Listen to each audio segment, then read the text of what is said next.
इंसान जो है वो अशरफुल मखलूक़ात है, लेकिन बाज़ दूसरे जानवर हैं उनकी जो ज़िंदगी का जो उनका मियाद है इंसान से कहीं बढ़ के है।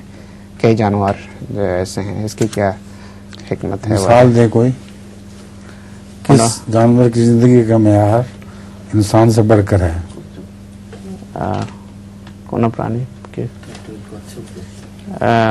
कछुए की बात कर रहे हैं क्या कि उनकी उसकी इसकी ज़िंदगी का जो अरसा है इंसान से बढ़ के है। अरसा या मियार? मियाद मियाद जी। हाँ, इस तरह तो हाथी की भी बड़ी लंबी उम्र होती है। उम्र से तो कोई फर्क नहीं पड़ा करता। उम्र के लिहाज से दरख्तों की उम्र तो बहुत ही बड़ी होती है। बाज़ दरख्त अमेरिका में ऐसे भी हैं जो 4-5 हज़ार साल पहले के हैं।